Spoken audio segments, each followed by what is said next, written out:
بسم اللہ الرحمن الرحیم ربی اشرح لی صدری ویسر لی امری واحلل عقدۃ من لسانی یفقہوا قولی۔ بسم اللہ الرحمن الرحیم۔ السلام علیکم ورحمۃ اللہ وبرکاتہ۔ امید کرتی ہوں آپ سب لوگ خیریت سے ہوں گے۔ اللہ تعالیٰ مجھے اور آپ کو اپنی خاص رحمتوں کے سائے میں رکھے۔ وہ کون سا مقام تھا جہاں اس دنیا کے مالک کا ظہور ہوا تھا؟ وہ جگہ کہاں ہے؟ کوہ طور وہ مقام ہے جہاں حضرت موسیٰ علیہ السلام نے اللہ سے ملاقات کی۔ کوہ طور وہ مقدس مقام ہے جہاں حضرت موسیٰ علیہ السلام نے اللہ کی تجلی کو دیکھا۔ جب حضرت موسیٰ علیہ السلام کو مصر سے جلا وطن کیا گیا تو آپ مدین پہنچے۔ آپ نے حضرت شعیب علیہ السلام کی بیٹی صفورہ سے نکاح کیا۔ آپ وہیں پر کئی سال مقیم رہے۔ اس کے بعد آپ کو اپنے لوگوں اور والدین کی یاد شدت سے آنے لگی، لہٰذا آپ نے مصر جانے کا ارادہ کیا۔ آپ نے رخت سفر باندھا۔ اس سفر میں آپ کے اہل خانہ بھی تھے۔ سفر مدین سے مصر کا تھا اور راستہ بھی لمبا تھا، راستہ بھی خنکی اور بیابان تھا۔ سفر کی ایک تاریک رات تھی، ہوا میں خنک تھی اور موسم سرد تھا۔ آپ علیہ السلام کوہ طور کی جانب بڑھ رہے تھے۔ طور اس رستے میں واقع تھا جو مدین سے مصر کی طرف جا رہا تھا۔ جب آپ طور کے پہاڑ کے نزدیک پہنچے تو راستہ بھول گئے۔ آگ کا بھی کوئی انتظام نہ تھا، ساتھ آپ لوگوں کو غلام، بکریاں اور گھر والے بھی تھے۔ سردی بڑھ رہی تھی، لہٰذا سردی بڑھتی ہی جا رہی تھی۔ آپ نے ایک جگہ پڑاؤ ڈالا، وہاں آپ نے پتھروں کو رگڑ کر آگ جلانے کی کوشش کی مگر ناکام ہوئے، کیونکہ سردی کی شدت اور ہواؤں کا بہت زور تھا۔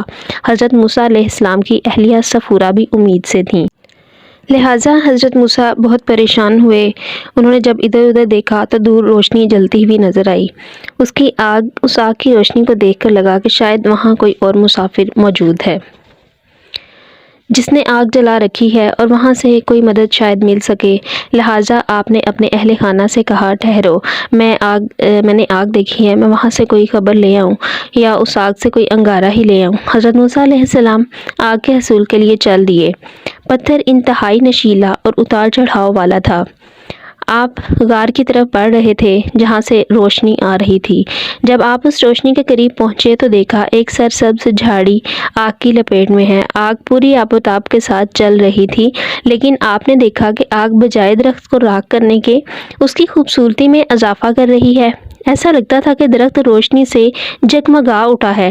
درخت کی کوئی شاخ بھی نہیں جلتی تھی اور نہ کوئی دھواں اٹھ رہا تھا، نہ تپش۔ یہ منظر بہت ہی عجیب اور آنکھوں کو متاثر کرنے والا تھا۔ اس حیرانی کے عالم میں وہ درخت کو دیکھی جا رہے تھے کہ اچانک سے آواز آئی، اے موسیٰ، میں ہی تیرا رب ہوں، تو وادی مقدس طویٰ میں ہے اور میں نے تجھے چن لیا ہے اور میں ہی اللہ ہوں، میرے سوا کوئی خدا نہیں، بس تو میری بندگی کر اور میری یاد کے ذریعے نماز قائم کر۔ اللہ تبارک و تعالیٰ نے خود حضرت موسیٰ سے کلام کیا اور حکم دیا کہ یہ جگہ پاک اور مقدس ہے، اور اللہ نے آپ کو نبی چن لیا ہے کہ آپ مصر کی طرف جائیں اور فرعون کو اللہ سے ڈرائیں کہ حضرت موسیٰ علیہ السلام کی حفاظت خود اللہ کے ذمہ تھی۔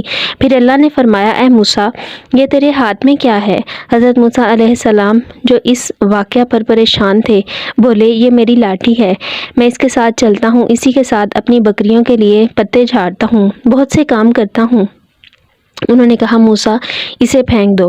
یہ سنتے ہی حضرت موسیٰ نے اپنا عصا پھینک دیا۔ عصا پھینکتے ہی حضرت موسیٰ نے دیکھا کہ وہ سانپ بن گیا ہے۔ حضرت موسیٰ اسے دیکھ کر ڈر گئے اور بھاگنے لگے۔ فوراً ارشاد باری تعالیٰ ہوا، موسیٰ، پلٹ آؤ اور خوف نہ کرو، تم بالکل محفوظ ہو، ہم اسے پھر ویسا ہی کر دیں گے جیسے یہ تھی۔ پھر اللہ نے کہا، اپنے گریبان میں اپنا ہاتھ ڈالو۔ حضرت موسیٰ نے حکم کی تعمیل فرمائی اور ہاتھ اپنے گریبان میں ڈال کر باہر نکالا، اور ایسا نور اور ایسی چمک دیکھی کہ جو بے مثال تھی۔ لہٰذا یہ دو معجزے ان کو ملے جب حضرت موسیٰ نے اللہ سے کلام کیا اور طور سے واپس لوٹے تو کوئی شخص بھی آپ کے چہرے کی طرف دیکھ نہ پاتا تھا، چہرے اور آنکھوں میں وہ حسن کہ کوئی تاب ہی نہ لا پاتا تھا۔ حضرت موسیٰ علیہ السلام اگر کسی کی آنکھوں میں آنکھیں ملا لیتے تو اس پر ہیبت طاری ہو جاتا۔ کوہ طور سے واپس آنے کے بعد حضرت موسیٰ کو کلیم اللہ کہا جاتا ہے۔ مصر کی وادی میں موجود کوہ طور وہ پہاڑ جبل موسیٰ بھی اسے کہتے ہیں۔ اللہ کی تجلی کو یہ پہاڑ کی چٹانیں برداشت نہ کر سکیں اور ٹکڑوں میں ٹوٹ گئیں۔ اس پہاڑ پر کسی قسم کے کوئی پیڑ پودے نہیں اگتے۔ یہ پہاڑ دنیا کا وہ واحد پہاڑ ہے جو دن میں 2 دفعہ درجہ حرارت تبدیل کرتا ہے۔ دن کے وقت گرم اور رات کے وقت یک ٹھنڈا ہو جاتا ہے۔ یہ پہاڑ اپنا رنگ بھی تبدیل کرتا ہے، رات کے وقت سیاہ، صبح کے وقت سرخ اور پھر دوپہر یا بقیہ حصے میں سرمئی ہو جاتا ہے۔ وہ درخت جس پر اللہ کی تجلی ہوئی تھی وہ آج بھی وہاں موجود ہے۔ اس میں بہت سے پوشیدہ پیغام چھپے ہیں کہ یہ پہاڑ اللہ کی تجلی کو برداشت نہیں کر سکا اور ریزہ ریزہ ہو گیا، تو ایمان والے کا دل اللہ کے قرآن کو اپنے سینے میں سجا سکتا ہے۔ اس لیے اللہ نے کہا کہ اگر ہم قرآن مجید کو پہاڑ پر اتارتے تو وہ پھٹ جاتا، لیکن انسان اشرف المخلوقات ہے، ہمارے دلوں میں قرآن کی روشنی سما سکتی ہے۔ تو یہ تھا حضرت موسیٰ کا کوہ طور پر اللہ سے ملاقات کا واقعہ۔ وما علینا الا البلاغ المبین۔